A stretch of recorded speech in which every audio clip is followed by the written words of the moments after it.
மனத்திலே கரை புரண்டு வருகிறது. ஆமா. அப்பதான் ஆண்டவன் சிவபெருமான் பார்த்தார், இந்த வெள்ளமாக்கப்பட்டது பூமியிலே போய் கலந்தால் பூமி தாங்காது, அழிந்து விடும் என்று சொல்லி தன்னுடைய 1008 சடாமுடியிலே ஓர் முடியை உழைத்து அதையே தன் அங்கமெல்லாம் துவட்டி மறுபடியும் ஒரு கொண்டை கட்டாகவே கட்டினார். தன் அங்கத்தை துவட்டி அப்படியே கடலாக பிரவேசித்திருக்காரு. அதான் எனக்கு சுத்தில கடல் பூரா இருக்கு பார்த்தீங்களா? துளசிரம்ம வாசல்ல முத்தாரம்ம வாசல் சுத்தி அவளுக்கு கடல் கரை தான். அப்படியா? அப்போ ஆண்டவன் ஒரு கொண்டை கட்டாகவே கட்டினார் பாருங்க. அவதான் கங்கா தேவி. அன்னைக்கு போய் ஆண்டவன் தலையில உட்கார்ந்தவதான் அம்மா. கீழே இறங்க மாட்டா, இன்னைக்கும் கீழே இறங்கி வரவே மாட்டா. அப்போ ஆண்டவன் ஆங்கார ஓங்காரமாய் நெற்றிக்கண்ணை திறந்த போது அவர் கங்கம் எல்லாம் வேர்த்துச்சு பாத்தீங்களா? சடாமுடியை எடுத்து துவட்டி ஒரு கொண்டை கட்டாகவே கட்டிய பிறகும் நம்மளே குளிச்சுட்டு துண்ட போட்டா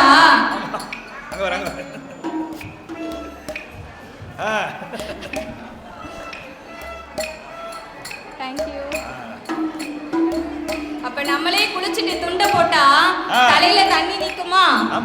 நிக்காது. சொட்டு சொட்டுன்னு கீழே வடிஞ்சிட்டே இருக்கும். அது போல ஆண்டவனின் சடாமுடியிலே அந்த தண்ணி நிக்காமல் ஒரு 10 சொட்டு நீரானது பூமியிலே கலக்க ஆண்டவன் அந்த 10 சொட்டு நீரையும் 10 கடலாகவே படைத்து 10 கடலாக பிரேசித்து அதற்கு அழகாய் பேர் நாமங்களையும் கொடுத்தார். ஆமா.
எனக்காக தான் மெதுவா பண்ணிட்டு இருக்காங்க. நல்லா வரணும் என்ன? நல்லா வரணும். வச்சா வந்துருவா. ஆரம்பிக்கிறேன். அந்த 10 சொட்டு நீரையும் 10 கடலாகவே படைத்து அதற்கு அழகாய் பேர் நாமங்களையும் கொடுத்தார். அது எப்பேற்பட்ட கடல் தெரியுமா? சாமி உங்க சம்பாதீவு கப்பால், உங்க சம்பாதீவு கப்பால், ஒன்னாம் கடல் ஒரு கடலாய், கங்கையற்ற தீவு கப்பால், கருப்பு கடல் இரண்டாம் கடல், மூணாம் கடல் மோர் கடலா, நாலாம் கடல் நல்ல தண்ணீர், ஐந்தாம் கடல் அலைகடலா, ஆறாம்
அங்க பாருங்க.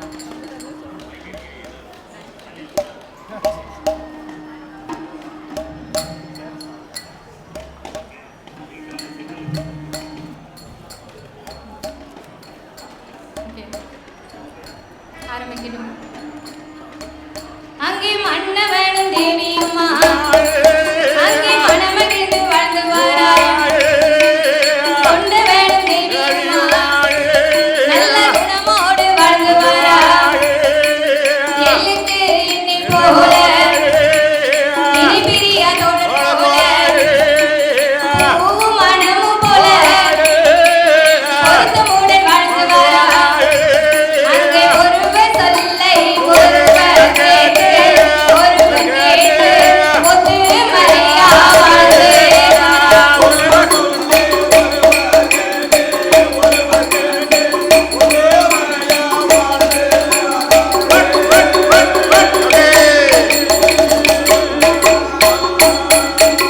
அப்படி வாழ்ந்து வரும் நாளையில அங்க மண் இருக்கு மனை இருக்கு அங்க மண்ணால குறைவும் இல்ல அங்க பொன்னிருக்கு பொருள் இருக்கு அங்க பொருளால தாழ்வும் இல்ல ஆடு இருக்கு மாடு இருக்கு அடுக்கு மெத்த வீடு இருக்கு ஏழரையா கோபுரமா எதிரே ஒரு மண்டபமா சோழரையும் மங்கனமா அங்க சுத்தி கட்டும் மாளிகையா அங்கனமோ கல்கினரோ கல்கினரோ அடுக்கடுக்கா மேடைகளா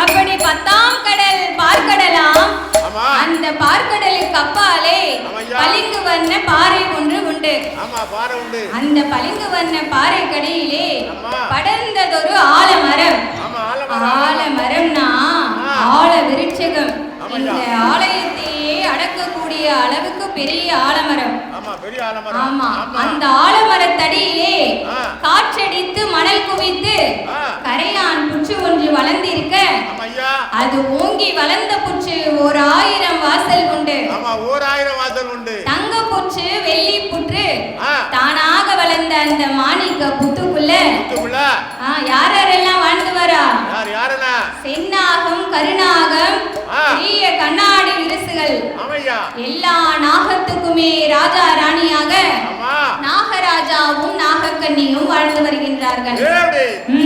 நாகம்னா ஆ. நம்ம பூலோகத்துல பாக்குறோம் பாருங்க, ஆமா. அந்த மாதிரி கிடையாது. கிடையாது, கிடையாது. நாகம்னா தலை மட்டும்தான் மனித தலை. ஆமா. கண்டத்துக்கு கீழே சாம்பின் சொரூபம். காவடி. இப்பேற்பட்ட ஆமா. தெய்வ அம்சங்களாகவே வாழ்ந்து வரக்கூடிய நாகராஜாவுக்கும் நாகக்கன்னிக்கும் அன்னிக்கும் மண்ணால் குறைவு இருக்கா? கிடையாது, கிடையாது. இல்லையே. ஆமா. மண்ணால் மனையால் தாழ்வு இருக்கா? கிடையாது. இல்ல. ஆமா. செல்வம் செழிப்பு மண் மனை ஆ. பொன் பொருள் ஆமையா. பால் பவுசு நஞ்ச புஞ்ச ஆமா. காடு கரை ஆமையா. என்னென்ன வேணுமோ ஒரு குறையும் கிடையாது. அத்தனையும் இருக்கு. ஆமா. அத்தனையும் இருந்தாலும் ஒரு மனிதனுடைய வாழ்வில் ஆமா. செல்வங்கள் 16 என்பார்கள். சரிதான். அந்த 16 செல்வத்திலேயும் ஆமா. சிறந்த செல்வம் ஆ. எது தெரியுமா? என்ன?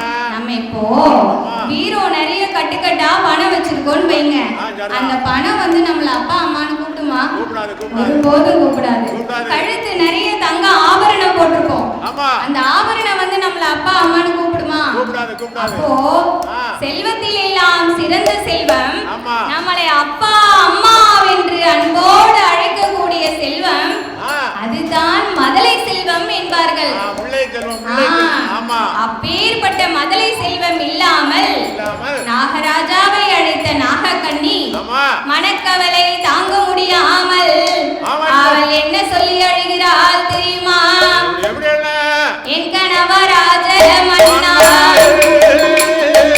என் கணவராஜ மன்னா, எனக்கு வாய்த்த பிராணநாதா,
அப்பையும் இல்ல.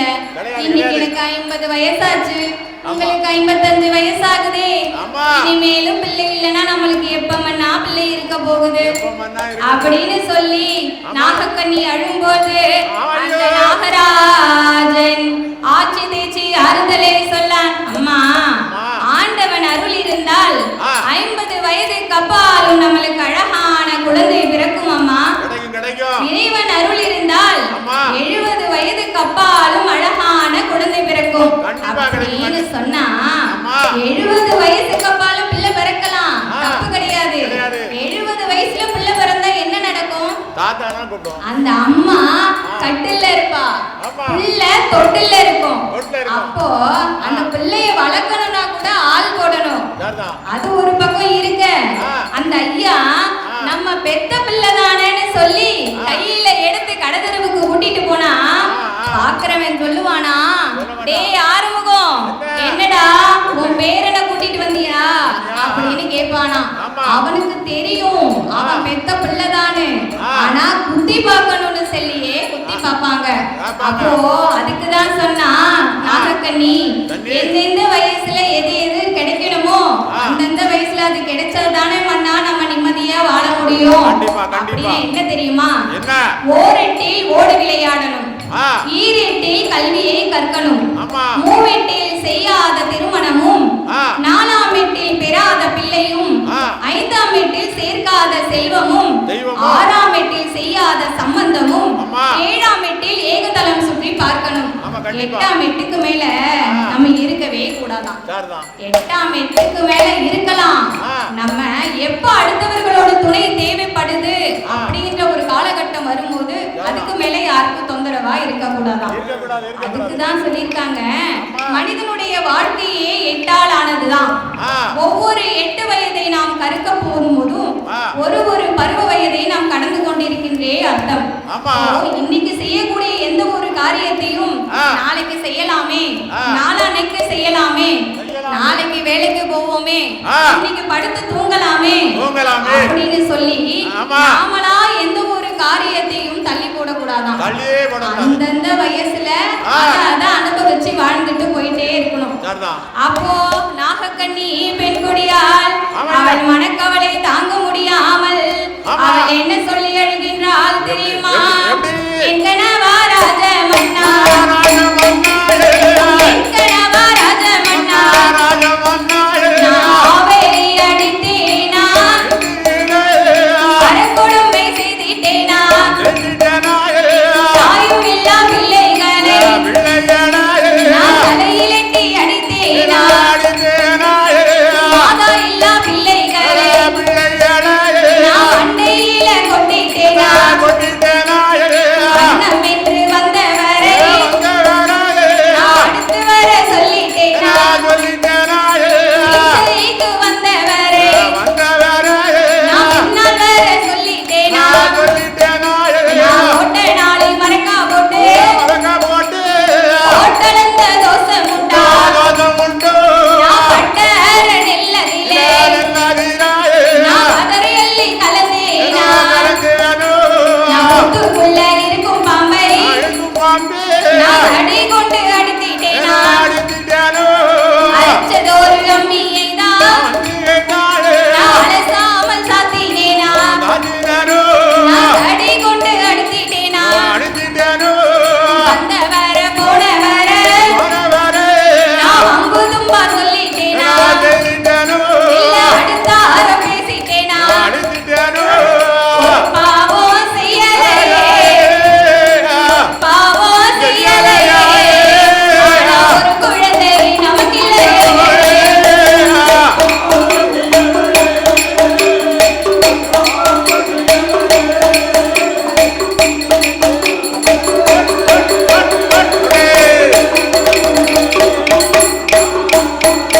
மன்னா, நான் ஆவை அடித்தேனா இல்ல அரக்கொடுமை செய்திட்டேனா, தாயில்லா பிள்ளைகளை நான் தலையில் எட்டி அடித்தேனா, மாதா இல்லா பிள்ளைகளை நான் மண்டையில கொட்டினேனா, ஓட்டு நாளை அரக்கா போட்டு நான் போட்டலந்த தோசை முண்டா மன்னா, பட்டர நெல்லதிலே நான் பதறி அள்ளி கலந்தேனா, அடுத்தார பேசினேனா, வம்பு தும்பா சொல்லிட்டேனா நான் ஒரு பாவம் செய்யலையே மன்னா. மன்னா எனக்கு மட்டும் ஒரு குழந்தை வரமே இல்ல. ஓட்டு நாளை மரக்கா போட்டு போட்டலந்த தோசைனா அந்த காலத்துல காடு கரைக்கு வேலைக்கு போனா அப்பெல்லாம் காட்டு வேலை தானே. இப்பதான் இந்த குளத்து வேலையெல்லாம் வந்திருக்கு. அப்பெல்லாம் காட்டு வேலை பாத்தீங்களா? அப்போ அந்த காடு கரைக்கு வேலைக்கு போனா சம்பளம் கிடையாது. அந்த காட்டுல விளையக்கூடிய நவதானியத்தை தான் ஒரு கொத்து தாரேன் 2 கொத்து தாரேன் சம்பளமா பேசிட்டு போவாங்களாம். அப்போ காலையில இருந்து சாயங்காலம் வரைக்கும் வேலை செஞ்சுட்டு சாயங்காலம் அவ வேலையை முடிச்சிட்டு அவ ஒரு பெட்டியை வச்சுட்டு வரிசையில நின்னான்னு வைங்க, அவ சம்பளத்தை வாங்கணும் பாத்தீங்களா? அப்போ வரிசையில நின்னானா அந்த ஐயா சொல்ல காப்பாத்தணும்னு சொல்லி அழகா ஒரு மரக்காய் எடுத்து அளந்து போட்டுட்டே இருப்பாராம். அப்போ அந்த அம்மா உள்ள இருந்து வருவா. வந்தா நெல்மணி இருக்க அழக பார்த்தா அவளுக்கு கொடுக்க மனசே வராதான். அப்பேற்பட்ட அழகா இருக்குமா அந்த நெல்லு. இந்த நெல்லை நான் அவளுக்கு அளந்து போடணுமான்னு சொல்லி ஐயா காலையில இருந்து வேலை பார்த்திருக்கா, அவளுக்கு இந்த சின்ன மரக்கால அளந்து போட்டுக்கிட்டு இருக்கியே தூக்கி தூர போடுங்க அப்படின்னு சொல்லி அம்மா உள்ள போய் பெரிய மரக்காவை எடுத்துட்டு வருவாளாம். அப்போ அப்படியே நெல்லை அள்ளி அள்ளி அள்ளி அள்ளி போடுவாளாம். முழு நெல்லு கோதுனா பாதி நெல் அப்படியே கீழே ஒழுகிருமா. அது ஓட்ட மரக்கா. அதுல ஓட்டை இருக்குன்னு அவளுக்கு மட்டும்தான் தெரியும். அப்போ அப்படி நான் ஓட்ட நாளே நரக்கா போட்டு நான் போட்டலந்த தோசம் உண்டாமண்ணா அப்படி என்று சொல்லி அந்த நாகக்கண்ணி பெண்கொடியால் அழுது புலம்பும் போது மண்ணா எல்லையில ஒரு மரமா ஏலக்காய் காய்க்கும் மரம் ஏலக்காய் காயாமல் எனத்திலேயும் தாழ்வானே வாசலிலே ஒரு மரமா பண்ணி காய் காய்க்கும் மரம் பண்ணி காயும் காயாமல் வழியிலையும் தாழ்வானே கொல்லையில ஒரு மரமா கொலகொலைய காய்க்கும் மரம் கொலகொலைய காயாமல் குளத்திலையும் தாழ்வானே அண்ணா சாலையிலே ஒரு மரமா சாதி காய் காய்க்கும் மரம் சாதி காயும் காயாமல் சாதி காயும் காயாமல் சடத்திலேயும் தாழ்வானே.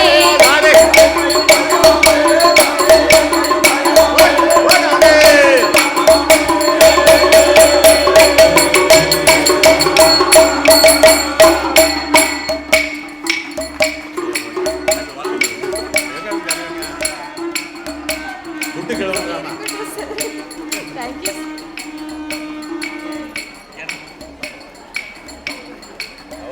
மன்னா அள்ளி ஒரு பாதி அகிலம் எல்லாம் பெருபாதி அள்ளி கட்டி பூஜை செய்ய ஆணும் இல்ல பெண்ணும் இல்ல பிச்சை ஒரு பாதி பேருலகம் பெருபாதி பிச்சை கட்டி பூஜை செய்ய இல்லி இல்ல பெரும்பாவி கொழுந்து ஒரு பாதி சாலம் பெருபாதி கொழுந்தெடுத்து பூஜை செய்ய கொழுந்தெடுத்து பூஜை செய்ய நான் குழந்தை இல்ல பெரும்பாவி.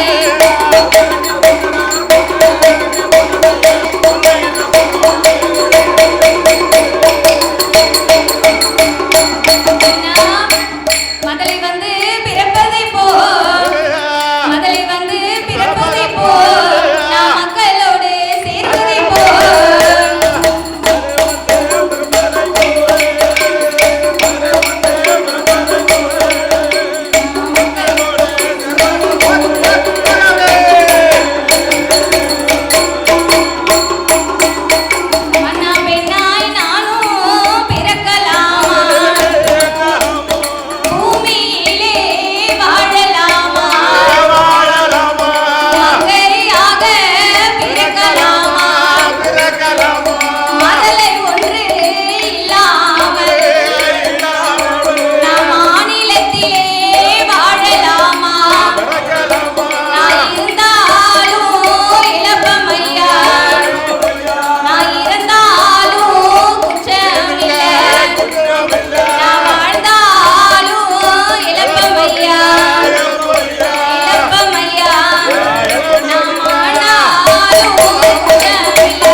அழுது புலம்பும் போது நாகராஜன் எப்படி சொல்லி திட்டுகிறார் தெரியுமா? எப்படி எப்படி அம்மா கவலைப்படாதே, அம்மா கவலைப்படாதே, கவலைப்படாதே, அம்மா கவலைப்படாதே, உன் கணவனானு சொல்லுகிறேன் கவலைப்படாதே, உன் கணவனானு சொல்லுகிறேன் கவலைப்படாதே.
நாம இனிமே இவ்வளவு நாள் அழுதோம், ஆனா இனிமே நம்ம அழக்கூடாது.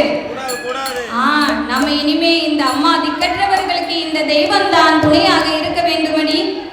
அதனால நம்ம ஆண்டவன் சிவபெருமானை எண்ணி அரும் பெரும் தவங்களை இருக்க வேண்டும் என்று சொல்லி அவர்கள் எப்படி தவம் இருக்க வருகின்றார்கள் தெரியுமா? எப்படி? பிள்ளை ஒன்று வேணும் என்று பெரிய தவம் இருந்து வாரா, மதலை ஒன்று வேணும் என்று அவன் மருகி தவம் இருக்க போறா.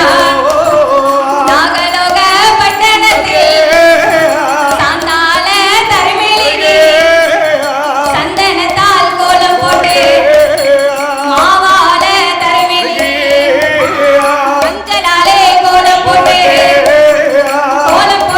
இடமதிலே ஆள நல்ல குளிய வெட்டி 1000 மூலம் கம்பம் நாட்டி கம்பத்துக்கு மேலே ஏதோ தவ பொருளை எடுத்து வைத்து கடைசி நல்ல வேலையாக கோழி முட்டை ஒன்றை வைத்து ஊசி மேலே நின்று கொண்டு அங்கே உரிய தவம் செய்து வாரா.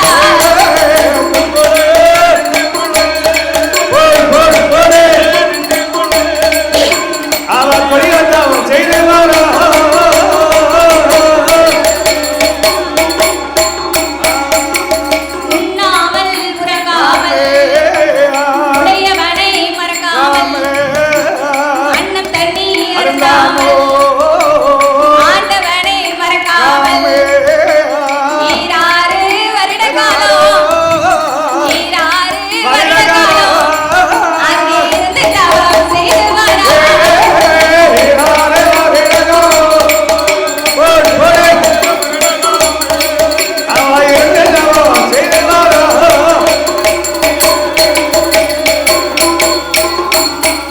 ஏ 12 வருட காலம் பாரதவம் இருந்து வாரா.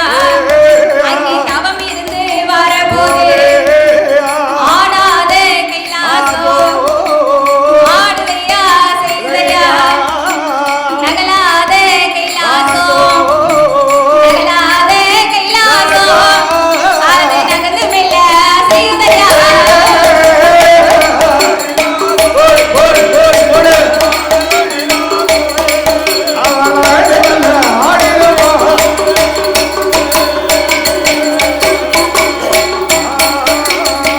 பத்து 12 வருட காலமாகவே ஆண்டவன் சிவபெருமானை எண்ணி அரும் பெரும் தவங்களை செய்து வரும் பொழுது ஆடாத கைலாசம் ஆடுகின்றது, அசைகின்றது. நகலாத கைலாசம் அன்னைக்கு பார்த்து கிடுகிடுகிடுவென நடுங்குது.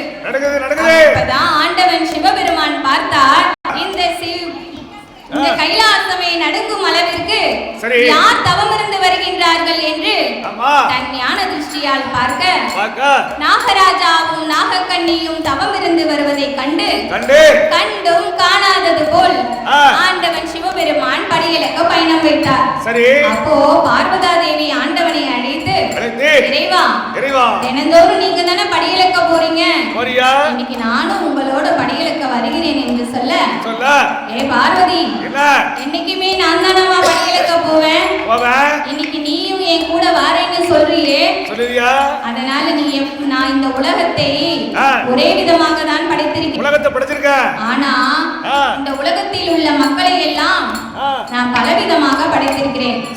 பலவிதமான என்ன தெரியுமா? ஒருவரை கூனாகவும் மற்றொருவரை குருடராகவும். கூன், குருடு, செவிடு, நொண்டி, மூக்கரை, குழந்தை உள்ளவர்கள், குழந்தை இல்லாதவர்கள். அதாவது ஒரு இடத்துல பெரிய வசதியை கொடுத்திருப்பேன், ஆனா அங்கதான் ஒரு பிள்ளை வரம் கொடுத்திருக்க மாட்டேன் பார்வதி. ஒரு இடத்துல குடிக்க ஒப்பில்லா கூழ் இருக்காது, ஆனா அங்கதான் ஒரு கோட்டை பொட்ட பிள்ளையை கொடுத்திருப்பேன். ஒரு கோட்டைனா எத்தனை? 21 பொட்ட பிள்ளை வரைக்கும் நான் கொடுத்திருப்பேன். 7 மனம் கொண்டவா பாத்தியா? நீ வந்தீன்னு வச்சுக்கோயேன், வாய வச்சுக்கிட்டு நீ சும்மாவே இருக்க மாட்ட. அந்த ஐயா ஏன் அங்க அப்படியே நின்னுகிட்டு இருக்காரு, இந்த அம்மா ஏன் இப்படி உட்கார்ந்த, இந்த பையன் ஏன் இப்படி செல்லையே பாத்துக்கிட்டு இருக்கான்னு சொல்லி நீ என்ன கேள்வி மேல கேள்வி கேட்படி. அதனால நான் சொல்றேன், ஆண்டவன் படி இழந்து முடிக்கும் வரை இந்த கைலாசத்திலே ஆண்டவனை எதிர்ப்பு காத்திரு. ஆண்டவன் இப்படி போயிட்டு இப்படி வந்துடுறேன்னு சொன்னா பார்வதி கேட்பாளா? கேட்கவே மாட்டா. ஆண்டவா என்ன சொன்னாலும் சரி, இன்னைக்கு நான் உங்க கூட படிகளுக்க வரதான் போறேன் அப்படின்னு சொன்ன உடனே பார்வதி நீ என்ன சொன்னாலும் கேட்க போறது இல்ல. அப்படி நீ என் கூட படிகளுக்க வரணும்னா நீ எனக்கு ஒரு சத்தியம் செய்து தரணும். என்ன சத்தியம் தெரியுமா? அதாவது படியிலிருந்து முடிக்கும் வரை எதுவுமே பேச மாட்டேன், வாய் திறந்து பேச மாட்டேன் என்று சொல்லி எனக்கு உன் அண்ணன் கண்ணபிரான் மீது நீ எனக்கு சத்தியம் செய்து தரணும். அப்படி நீ சத்தியம் செய்து வருந்தால் நீ என்னுடன் படியலக்க வரலாம் என்று ஆண்டவன் சொன்னார். அப்போ பார்வதி படியலந்து எப்படி படியலக்க போறாங்க தெரியுமா? நாழி நல்ல திணைய கொண்டு நாடு எங்கும் வருவாரா, உரிய நல்ல திணைய கொண்டு உலகம் எல்லாம் வருவாரா, அழகா நல்ல திணைய கொண்டு நீளமும் வருவாரா, ஆளாக்கு திணைய கொண்டு அழகிலும் எல்லாம் வருவாரா.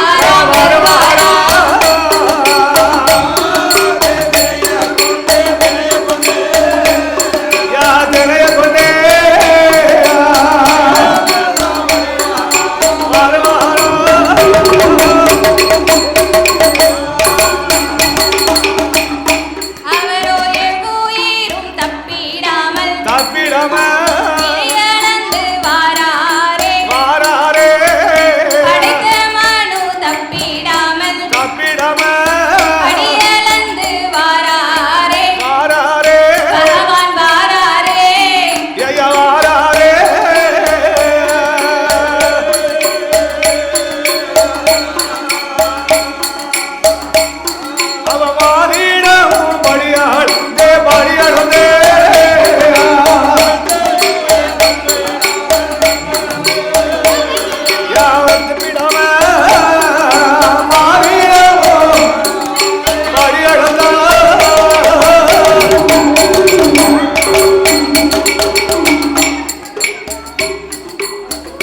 ஆண்டவன் 14 உலகத்துக்கும் ஆண்டவனும் ஆதிசக்தியுமாகவே படியளந்து முடித்தார்கள்.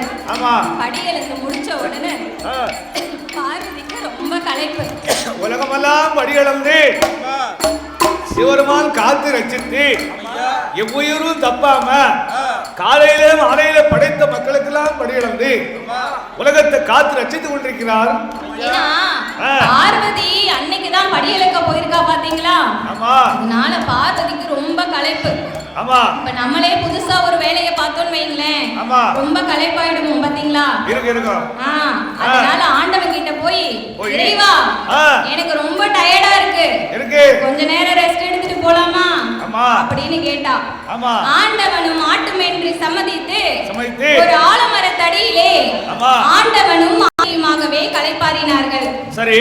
அப்போ கீழே பாத்தீங்கன்னா ஒரு 10 ஆடு மாடுகள் மேய்ந்து கொண்டிருந்தது. இந்த ஆடு மாடு மேய்ச்சிக்கிட்டு மேல பாத்தீங்கன்னா கட்டு கட்டு கட்டுன்னு சத்தம் கேக்குது. ஆமா.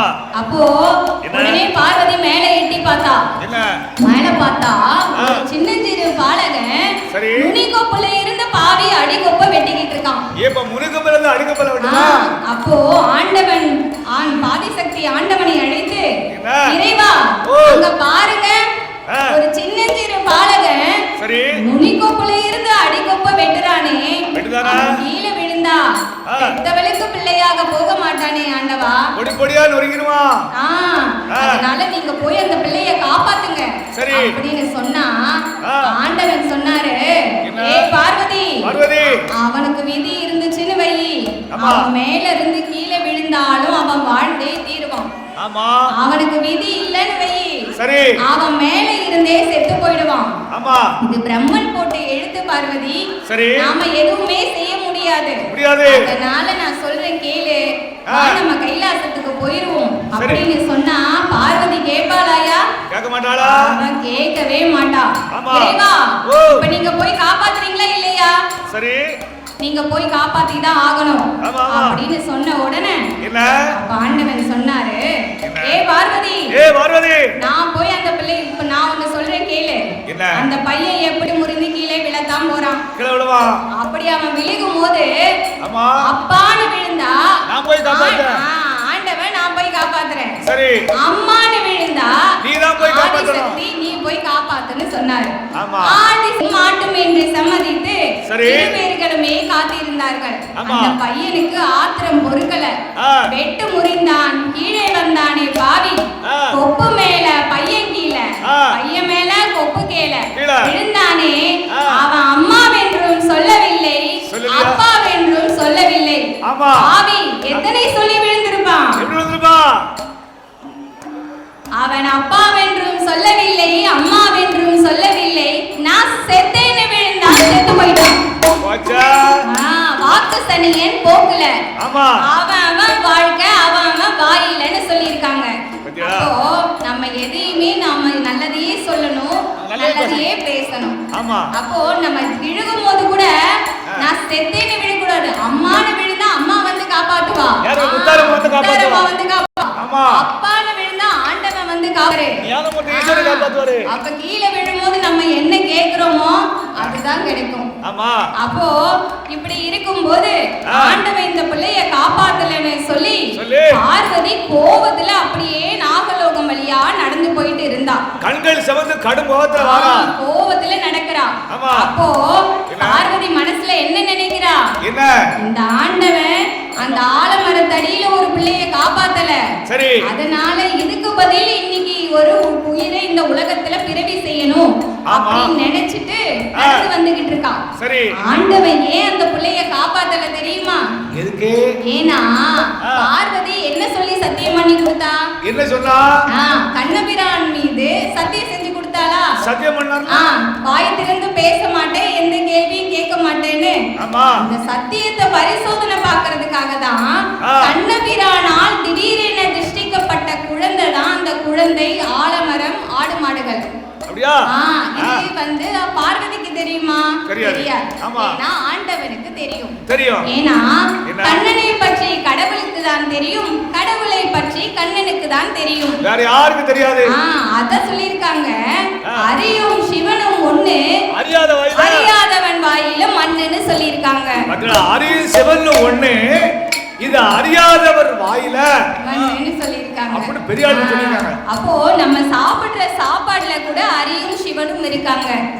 அரி என்பது ஹரி கிருஷ்ணன், சி என்பது சிவன். ஆமா. இப்ப இது பார்வதிக்கு தெரியுமா? அதான் அரிசினே பேர் வந்திருக்கு. அதனாலதான் அதுக்கு பேரு அரிசி. அரிசி. அப்போ இது பார்வதிக்கு தெரியுமா? தெரியாது. தெரியாது. அப்ப பார்வதி கோபத்தோடு நடந்து போயிட்டு இருந்தா பாருங்க. அப்போ நாகலோக பட்டணத்திலே வரும் பொழுது நாகராஜாவும் நாகக்கன்னியும் தவம் இருந்து வருவதை கண்டும் காணாதது போல் ஆண்டவன் போயிட்டாரு. கண்டும் காணாமலே நடந்து போயிட்டு இருக்காரு. அப்போ பார்வதி ஆண்டவனை அழைத்து, இறைவா அந்த ஆலமரத்தடியில ஒரு பிள்ளையை நீங்க காப்பாத்தல, இந்த நாகராஜாவும் நாகக்கன்னியும் ஏன் தவம் இருந்து வருகின்றார்கள் என்று கேட்க, அப்போ ஆண்டவன் சொன்னார், ஏ பார்வதி அவங்க ரெண்டு பேரும் பிள்ளை வரம் வேணும்னு தவம் இருக்காங்க பார்வதி. ஆனா அவங்களுக்கு இந்த ஜென்மத்துல பிள்ளை வரம் கிடையாது. ஏன் கிடையாது? ஏன்னா அவங்க போன ஜென்மத்துல செஞ்ச பாவத்தின் அடிப்படையிலே அவங்களுக்கு பிள்ளை வரம் கிடையாது.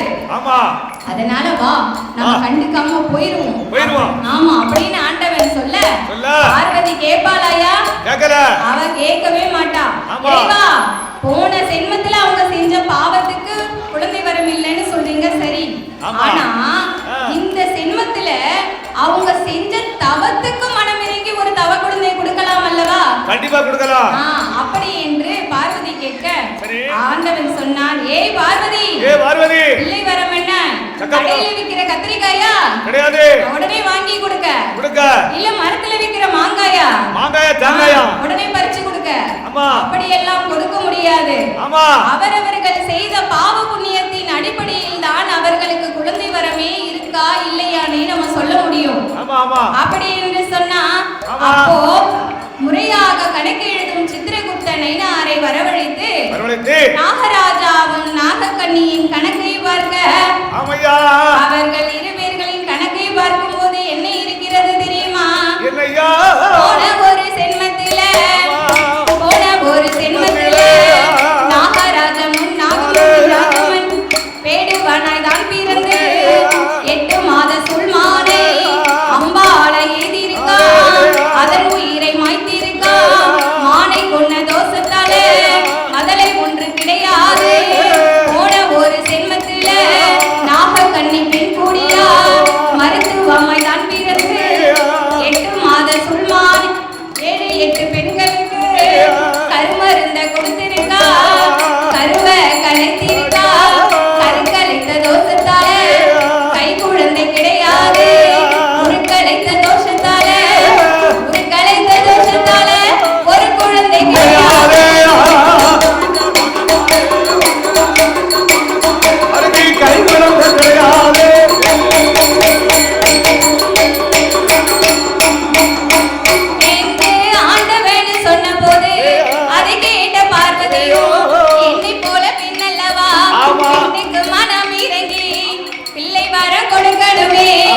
மங்கைக்கு மனம் இறங்கி மதலை வர கொடுக்கணுமே. ஆண்டவா பரம்பொருளே, பெண்ணுக்கு மனம் இறங்கி நீங்க பிள்ளை வரம் இப்பொழுதே கொடுத்தாக வேண்டுமே என்று சொல்ல, ஆண் பார்வதி இருவரும் செய்த பாவத்திற்கு என்னால் பிள்ளை வரம் கொடுக்க முடியாது. என்னை ஆள விட, நான் கைலாசத்துக்கு போறேன். ஆண்டவா என் பெண்ணை கண்டால் பேயும் மனம் இறங்கும் என்று சொல்லுவார்களே, கொஞ்சம் கூடவா மனமே இறங்கவில்லை. சாமி கல்லாய உம்மனது கடுகளவு இறங்கலையே. இரும்பாயா உம்மனது சாமி எல்லளவு இறங்கலையே.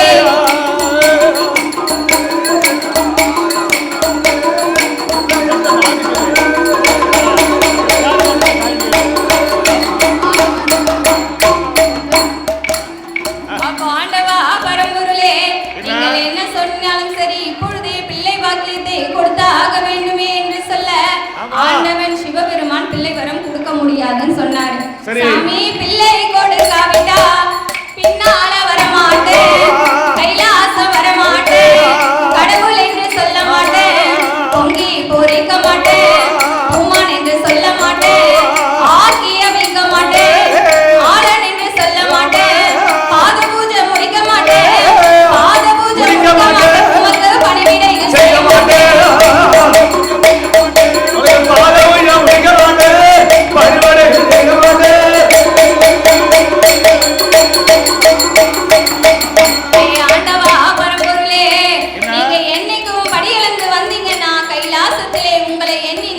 காத்திருப்பேன்.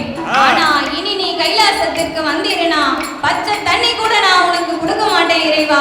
அப்படி என்று சொல்லி அப்போ நான் எப்படியாவது இப்பொழுதே பிள்ளை பாக்கியத்தை கொடுத்தாக வேண்டுமே என்று சொல்லி அந்த பார்வதியானவள், சாமி நீங்க இப்ப கொடுக்காவிட்டா நிச்சயமா நான் கொடுப்பேன். பகவானும் கொடுக்காவிட்டா பார்வதி நான் கொடுப்பேன். கடவுள் நீங்க கொடுக்காவிட்டா சாமி கண்டிப்பாக நான் கொடுப்பேன்.